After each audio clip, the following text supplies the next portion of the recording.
Hi viewers, இன்றைக்கி நம்ம பேண்டியில் சூப்பராக ஒரு லஞ்ச் பாக்ஸ் ரெசிபி கோவக்காய் கலந்து சாதம் தான் பண்ண போகிறேன். வாங்க அதை குயிக்காக பண்ணிடலாம்.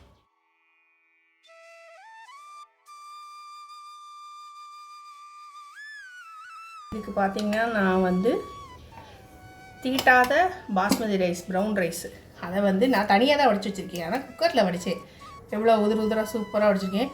பயங்கர நார்ச்சத்து நிறைய நிறைஞ்சது. சாப்பிட்டு பார்த்திங்கனாலே தெரியும். நமக்கு சோளக்கருது சாப்பிட்ற மாதிரி ஒரு சூ பண்ணி சாப்பிடுவோம்ல, சவக்குன்னு அந்த மாதிரி ஒரு ஃபீல் ஆகும். அது நல்லா ஹெல்த்தியானது. ப்ரௌன் ரைஸ் பட்டை தீட்டாத, அது ரொம்ப தீட்டி பாலிஷ் பண்ணி அந்த ரைஸோடைய ஒரிஜினாலிட்டி இல்லாமல் நம்ம அதெல்லாம் சாப்பிட்டுட்ருக்கோம். ஆனால் இந்த ரைஸ் உண்மையிலே ரொம்ப ரொம்ப ஹெல்த்தியானது. ப்ரௌன் ரைஸு, பாஸ்மதியிலே ப்ரௌன் ரைஸு, தீட்டாத ரைஸ். அதில் தான் நான் கோவக்காய் ரைஸ் பண்ண போகிறேன்.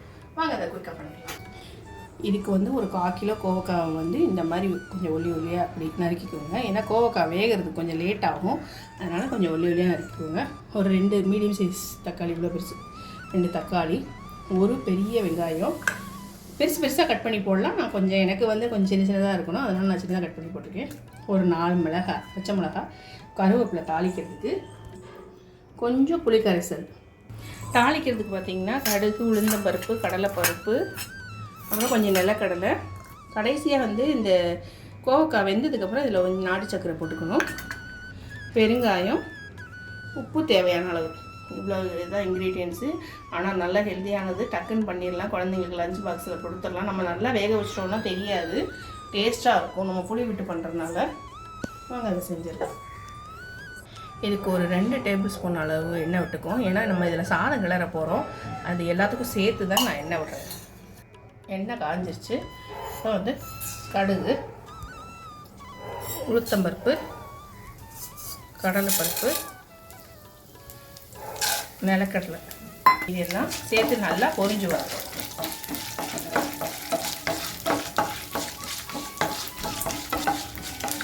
இந்த கடுகு, உளுந்தம்பருப்பு, கடுகு நல்லா வெடிக்க ஆரம்பிச்சிச்சு. எல்லாம் நல்லா பொரிஞ்சிருச்சு. இப்போ கருவேப்பிலை சேர்த்துக்கலாம்.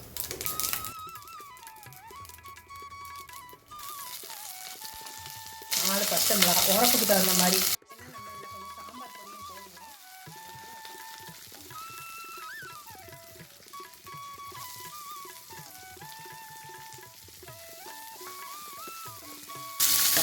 வெங்காயத்தை சேர்த்து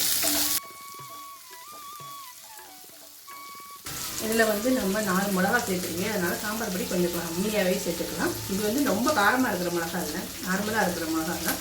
நீங்கள் உரப்பு பார்த்து போட்டுக்கோங்க. ஏன்னா நம்ம சாம்பார் பொடி வேறு சேர்க்கறதுனால மிளகா கொஞ்சம் குறைச்சி கூட போட்டுக்கோங்க. காரம் பிடிச்சிருந்ததுன்னா கூட சேர்த்துக்கலாம்.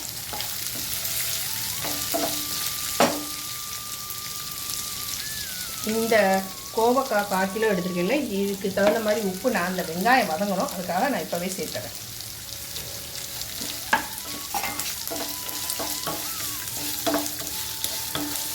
வெங்காயம் கொஞ்சம் நல்லா வதங்கி விட்டோம். இப்போ இதில் கொஞ்சம் பெருங்காயம் சேர்த்துடலாம். நல்லா கலந்து விட்டுருவோம். வெங்காயம் கொஞ்சம் சாஃப்டாக ஆரம்பிச்சிச்சு. இப்போ இந்த தக்காளியை சேர்த்துடலாம்.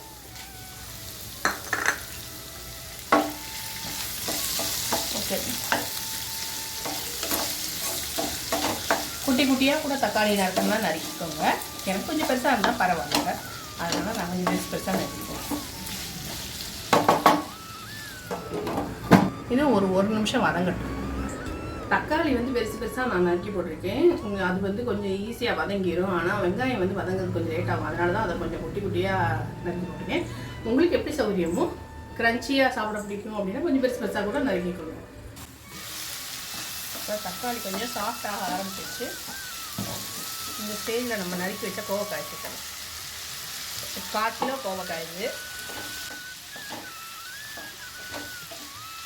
உங்கள் ஃபேமிலி மெம்பர்ஸ் தகுந்த மாதிரி நீங்கள் கூட குறைச்சி அளவு எடுத்துக்கோங்க.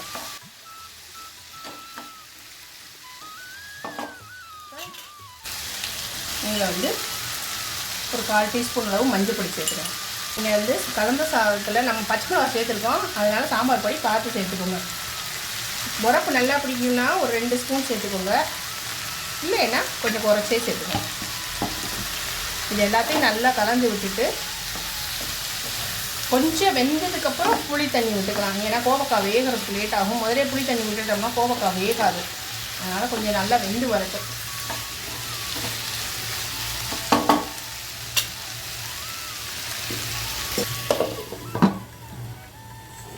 இந்த கோவக்காய் வேகிறதுக்கு கொஞ்சமாக தண்ணி விட்டு கொஞ்சம் வேக வச்சுக்கணும்.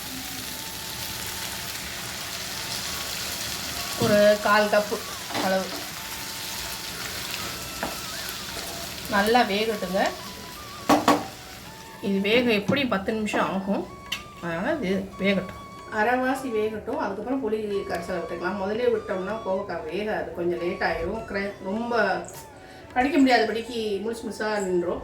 இது கொஞ்சம் வெந்து சாதத்தோட மிங்கில் ஆனால் தான் நல்லாயிருக்கும். அதனால் வந்து கொஞ்சம் அரைவாசி வேகட்டும் கோவக்காய். அதுக்கப்புறம் புளி தண்ணி விட்டுக்கலாம். டிஃப்ரெண்ட்டாக இந்த மாதிரி லஞ்ச் பாக்ஸ் ரெசிபி விதவிதமாக கேட்கும்போது இதை நீங்கள் ஒன்று ஆட் ஆன் பண்ணிக்கலாம் உங்களுடைய இதில் வந்து சமையலில். இப்போ வெரைட்டி ரைஸ்னால் லெமன் ரைஸு, புளியோதரை, தயிர் சாதம், எல்லோதரை, அப்படி விதவிதமாக தேங்காய் சாதம் அப்படிலாம் பண்ணுறோம். அது கொஞ்சம் போர் அடிக்கும்போது இந்த மாதிரி ஹெல்த்தியான முறையில் வந்து நம்ம வந்து இந்த மாதிரி கோவக்காய் ரைஸு இந்த மாதிரி பண்ணி கொடுத்தோம்னா ஹெல்த்தும் ஆச்சு, வெரைட்டியும் கிடச்சிரும். இடையில அப்பப்போ கிளறி விடுங்க. அடுப்பு சிம்மிலே இருக்கட்டும். இப்போ இது மாத்திரம் நல்லா வெந்து வந்துச்சுன்னா புளி விடாமல் இதை வந்து சப்பாத்திக்கு தொட்டுக்கணும்னா தொட்டுக்கலாம். சூப்பராக இருக்கும். இதுவுமே புளி விட்டும் நல்லாயிருக்கும். அதாவது என்ன சொல்கிறது, டிஃப்ரெண்ட்டாக இருக்கும். ஒரு அரைவாசி கிட்ட வந்துருச்சு. நம்ம இப்போ வந்து புளி கரைசல் விட்டுக்கலாம்.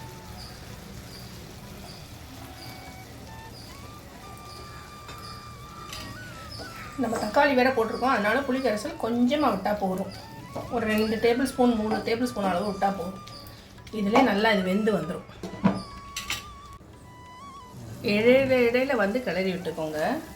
இப்போ நல்லா வெந்துருச்சு. வெல்லம் சேர்த்துக்கலாம். இது கொஞ்சம் சூப்பியாக இருக்கா, அதாவது தண்ணியாக இருக்குதுன்னு பார்க்காதீங்க. சாதம் கிளறும்போது கரெக்டாக இருக்கும். நாட்டு சக்கரை நான் வெல்லம் வந்து எனக்கு உடைக்கணும். அதனால் நான் நாட்டு சக்கரை சேர்த்துருக்கேன். இங்கே வெல்லம் இருந்ததுன்னா வெல்லம் சேர்த்துக்கோங்க. ஏன்னா சாதம் நம்ம தனியாக உதிராக உடைச்சிருக்கோம்.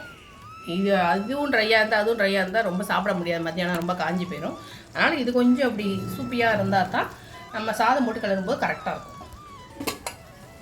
சாதம் அதாவது குக்கர் விசில்லாம் வைக்கல, நான் குக்கர்லேயே நல்லா வேக வச்சிட்டேன். 1 மணி நேரம் ஊற வச்சுட்டு இந்த சாதம் வடித்தோன்னா சூப்பராக இருக்கும். நல்லா உதிராக இருக்கும். உன்னோட ஒன்று ஒட்டவே இல்லை.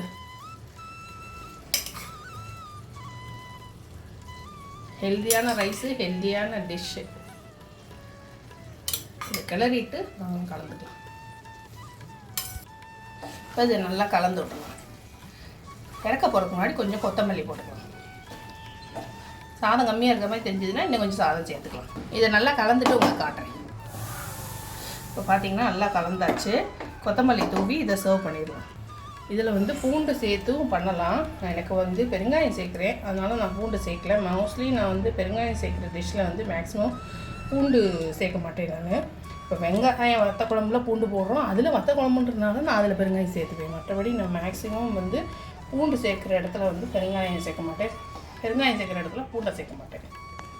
நீங்கள் வேணால் இந்த டிஷ்ஷில் வந்து பூண்டு சேர்த்துக்கோங்க.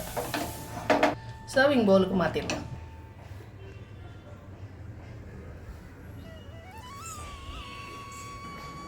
இந்த சூப்பரான ஹெல்த்தியான ரெசிபி, டிஃபன் பாக்ஸ் ரெசிபி உங்களுக்கு கண்டிப்பாக பிடிச்சிருக்கும் நம்புறேன். ரெசிபி பிடிச்சிருந்ததுன்னா லைக் பண்ண மறந்துடாதீங்க. உங்கள் ஃப்ரெண்ட்ஸ் அண்ட் ஃபேமிலிக்கு ஷேர் பண்ணுங்கள். நந்தினிஸ் ஃபேமிலியை சப்ஸ்கிரைப் பண்ணி வச்சுக்கோங்க. பெல் ஐக்கானை கிளிக் பண்ணி வச்சுக்கோங்க. தேங்க்ஸ் ஃபார் வாட்சிங். பாய் பாய். டேஸ்ட் பண்ணி பார்த்துருவோம். சுட சுட சுடு.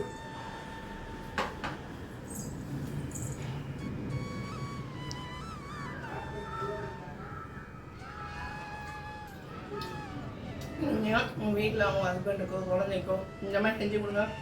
டேஸ்ட் அட்டகாசமாக இருக்கும், காஞ்சும் போகாது. இதை வந்து நீங்கள் பாஸ்மதி அரிசிலையும் பண்ணலாம், பொன்னி அரிசிலையும் பண்ணலாம், எந்த அரிசியில் பச்சை அரிசிலையும் பண்ணலாம். சூப்பராக இருக்கும். கண்டிப்பாக ட்ரை பண்ணி பாருங்கள்.